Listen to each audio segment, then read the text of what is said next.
Welcome to the Deep Dive, the show where we take your sources and, well, pull out the most vital insights, giving you a powerful shortcut to being truly well-informed. Today we're diving deep into an absolute titan of intellectual history, Right. the Muqaddimah by Ibn Khaldun. Now, if you haven't encountered him before, Abderahmane Mohamed Ibn Khaldun, Yeah. born in Tunis, 1332 CE, passed away in Egypt, 1404 CE. He was a scholar, a statesman, and, as we'll discover, someone who essentially pioneered an entirely new way of looking at human society. Indeed. His Muqaddimah, which translates roughly to introduction or prolegomena, it isn't just a book. It's really a foundational text for what he called al-Umran, the science of human social organization, or you could say civilization. Think of it as a systematic study, looking for the patterns and forces that shape societies, completely distinct from the typical historical chronicles or political theory of his time. Right. He was essentially looking for, universal laws of how societies actually work. So our mission today is to uncover these foundational observations, extracting those surprising facts and nuggets of wisdom that feel incredibly relevant even centuries later. Okay, let's dig in. One of the most striking things about Ibn Khaldun right off the bat is his deeply skeptical approach to history itself. He wasn't content just to repeat what came before him. Absolutely. He was, well, quite radical for his time, meticulously identifying what he called falsified reports and embellished stories, things that earlier historians often just copied without any real scrutiny. Like a medieval fact checker. Kind of, yeah. Yeah. For example, he completely dismisses that popular, almost romanticized tale about the downfall of the Barrakids. The one linking it to the Abbasid Caliph Harun al-Rashid's sister. Mm-hmm. He basically called it a corrupt narration, more gossip than fact. Wow. So holding historical accounts to a much higher standard. Precisely. And another instance is his vehement refutation of the widespread belief about Idris being born of an illicit relationship.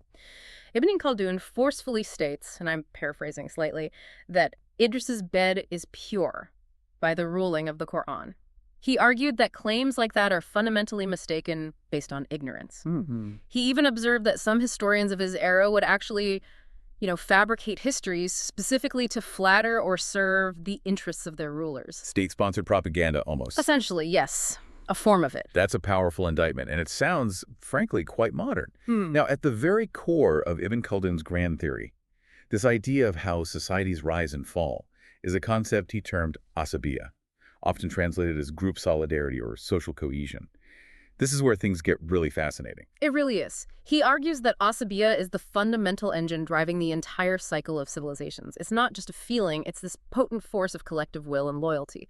It compels groups to act together, especially for mutual defense and, importantly, conquest. He outlines this cyclical pattern. It starts, he says, with Bedouin life, a harsh, nomadic existence. This environment demands strong Asabiyya just for survival. People in this stage, he suggests, are actually closest to good qualities because their lives are simple, uncorrupted, focused on things like courage and cooperation. Makes sense. Survival depends on sticking together. Exactly. Then, as these Bedouin groups, unified by their powerful Asabiyya, conquer and establish new states, they transition. They move to a sedentary life, they settle down, build cities, develop crafts, pursue sciences. This is the birth of civilization and, inevitably, luxury. Ah, luxury. The beginning of the end, perhaps. Well, that's where the cycle really kicks in. He identified a typical progression, these 5 stages of a dynasty's life. First, victory, the initial triumph securing the state, fueled by peak Asabiyya. Right. Second, consolidation. The new ruler centralizes power. Often, they push aside the very allies whose Asabiyya helped them rise. Politics as usual, maybe. Perhaps. Third stage is prosperity. A golden age, lots of wealth, grand building projects, expanding influence, all built on that initial solidarity. Okay. Fourth, contentment.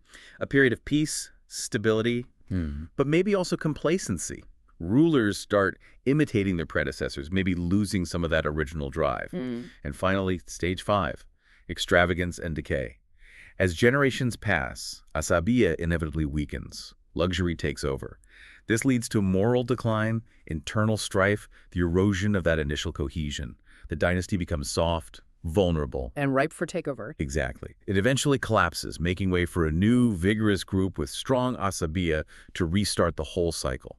So he's arguing that the very success, the very civilization building, ultimately sows the seeds of its own decline by eroding the force that created it. It's almost a tragic inevitability in his view, isn't it? It certainly seems that way in his analysis. Okay, so if that's the grand historical sweep, what does he say about the economic heartbeat of these societies? How does that fit in? Well, Ibn Khaldun saw this fascinating economic paradox emerge with urban prosperity. Very insightful. He observed that in large, thriving cities, essential goods like grains were often surprisingly cheap. Cheaper. Why? Because you had abundant labor, efficient supply chains, a dense population of producers all concentrated. Simple supply and demand in a way. Okay, that makes sense. More people, more hands, more basic goods. Exactly. But here's the twist. Luxury items, everything from fine leather, exotic fruits, exquisite clothing, fancy furniture, they became incredibly expensive. And this wasn't necessarily due to scarcity of labor for those items, but because the very wealth of the city fueled this massive demand and more refined, often, extravagant tastes. So more wealth chasing fewer, at least more desirable luxury goods. Precisely. And in contrast, smaller, less populated towns often saw the opposite. Essentials might be pricier due to scarcity of labor and less efficient supply, while luxuries might be almost non-existent or certainly less in demand. That's a really counterintuitive observation for his time, focusing on market dynamics, not just availability. But he also saw this economic flourishing could lead to practices that actually undermine prosperity. Right. He did. He was very critical of certain practices. He highlighted two particularly corrosive forces: mukas, which are basically exorbitant taxes or oppressive impositions, and itikar, which means monopolies. He explains that new dynasties, when they're energetic and rising, tend to keep taxes low. This encourages production and growth. Kind of like a startup nation trying to attract investment. That's a great analogy. But as the state grows and as luxury and state expenditures balloon, taxes inevitably skyrocket.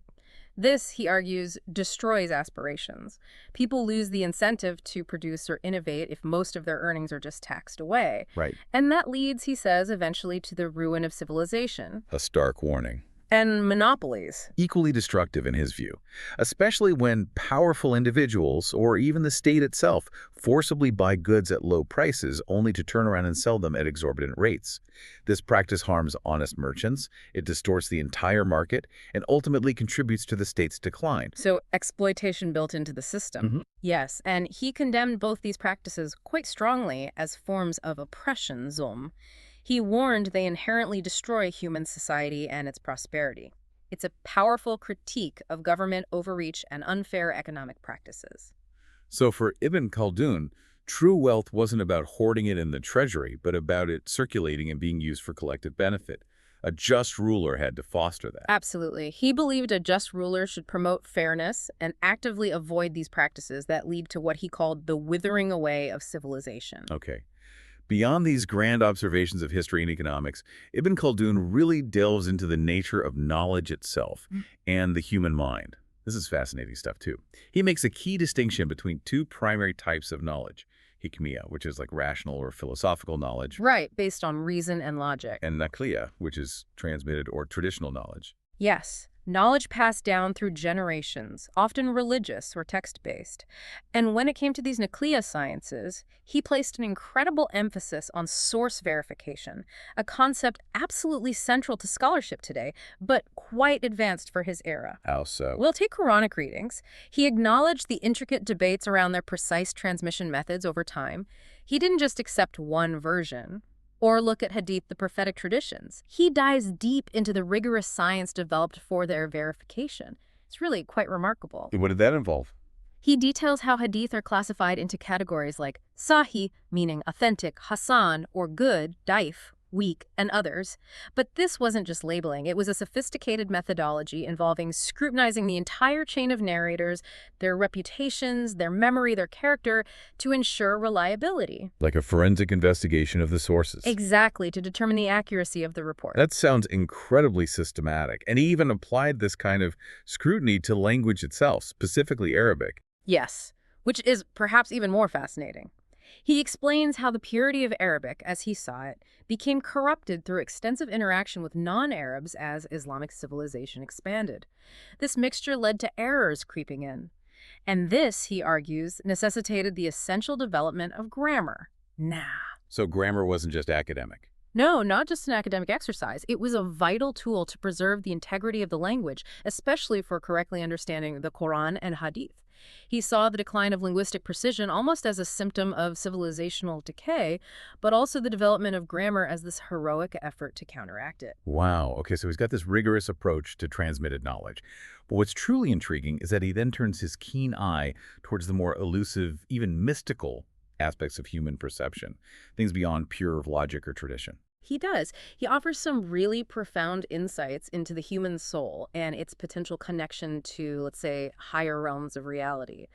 He described various capacities of human souls, ranging from our basic sensory and imaginative faculties all the way up to what he termed the profound speaking soul, al-nafs al-natika. The speaking soul, what does that mean exactly? It's not just about language in the literal sense. It's our capacity for abstract thought, for reasoning, for intuition, for understanding meanings beyond the physical. And for Ibn Khaldun, dreams, al-ruya, are a unique manifestation of this speaking soul's ability. It can glimpse the realm of spirits, as he put it, and sometimes even foresee future events. So dreams weren't just random noise to him. Not at all. He distinguishes three kinds: those directly from God, those delivered by an angel, and then Adgath Alam, confused dreams. These confused dreams he attributes to Satan, seeing them as a potential source of falsehood that often requires careful interpretation. Interesting. And he explored other kinds of extraordinary perception, too. Yes, he did. He talks about farasa, which you might translate as perspicacity or insight. He describes this as a natural, almost innate human ability to discern hidden matters or intentions, like reading people or situations with unusual accuracy. An example. He cites the famous story of the Caliph Omar, who, while miles away, supposedly shouted a command to his general Saraya on the battlefield, "Saraya, to the mountain!" And it saved the army. For Ibn Khaldun, this wasn't magic. It was an example of farasa, an acute, almost intuitive, natural human capacity, like having an incredibly finely tuned intuition. Okay, natural intuition. What else? Then there's kash, which means unveiling or revelation. This is a higher form of insight, often associated with saints, the aliyah. It represents a deeper, more direct spiritual understanding, a peeling back of the veils, you might say, to perceive realities beyond the ordinary senses. So he's creating this kind of hierarchy of perception from basic senses all the way up to profound spiritual insight. And he draws a very clear line, doesn't he, between these genuine insights and practices like magic. Oh, absolutely crucial distinction for him. He explicitly separates these spiritual insights from magic, sir. Magic, he explains, involves using spiritual power, often through specific techniques or will, to affect material objects. The classic example being turning ropes into snakes. Right. He views magic as fundamentally distinct from divine miracles, or the karamat, the wonders attributed to saints, which he believed originate solely from divine power, not from acquired human will or manipulation. What about things like alchemy? He was highly skeptical about alchemy being a purely natural science. He seemed to link its purported transformations, like turning lead into gold, more to underlying spiritual influences or even trickery, rather than genuine chemical processes as we understand them. And the evil eye. Even the evil eye he describes almost as a natural, though involuntary, effect, stemming from intense envy projecting outwards, rather than a deliberate magical act. It's a subtle but important distinction in his framework. And his analysis didn't stop at the theoretical. It extended to the practical arts and sciences, showing how they reflect a civilization's state. Like what? Well, architecture and construction. He discusses the intricacies of building everything from simple dwellings to magnificent palaces, akor, grand arches, hanaya, and strong fortified structures. He even notes the remarkable engineering prowess of ancient civilizations like Thamud, looking at their rock-carved homes as evidence of their sophistication and power. So buildings are like a mirror to the society. In many ways, yes. They reflect its wealth, its technical skill, its collective ambition, its sense of security or grandeur. He also delves into calligraphy. He traces its evolution from older scripts like Himyarite to the various beautiful Islamic styles like Iraqi and Andalusian. He emphasizes not just its profound aesthetic value, but also its crucial practical importance in preserving knowledge and culture. A thriving, beautiful calligraphy tradition was, for him, a sign of a cultivated society. And music. Yes, music Algina too. He explores its role, acknowledging the deep pleasure it brings and its connection to the soul's innate appreciation of proportion and harmony. He even describes various instruments like the lute and the rebab and discusses the rhythmic foundations of musical composition. So the arts aren't just fluff, they're part of the picture. Exactly. For him, the arts, whether architecture, calligraphy, or music, are reflections of a civilization's stage. They flourish in times of prosperity, but they can also become indicators of impending decadence if they become solely about excessive extravagance, detached from deeper meaning or function. It's truly incredible how he manages to weave together such diverse threads, history, economics, philosophy, psychology, even the arts, into this unified, almost organic understanding of human endeavor. And it seems Ibn Khaldun believed that true knowledge wasn't just for contemplation in a library.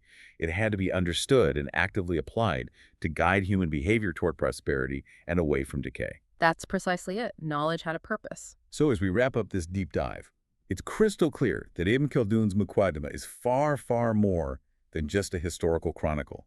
It's a foundational text that essentially birthed the study of society as we know it, offering these timeless insights into the cyclical nature of civilizations, the intricate dynamics of economics, and the very essence of human knowledge and the soul. Absolutely. His emphasis on critical thinking, on looking for those recurring patterns of power, and the profound impact of culture and economics on societal well-being.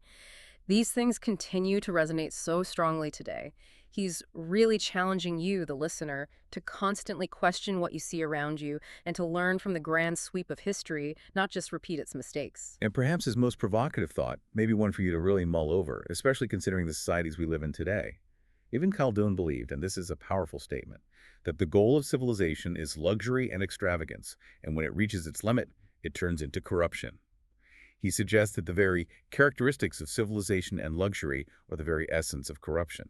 A sobering thought. It really is. Does the pursuit of comfort inevitably lead to decline? A question for the ages. So, what insights from Ibn Khaldun's deep dive resonate most with you, especially when you look around at our own world? Until next time, keep diving deep into what truly matters.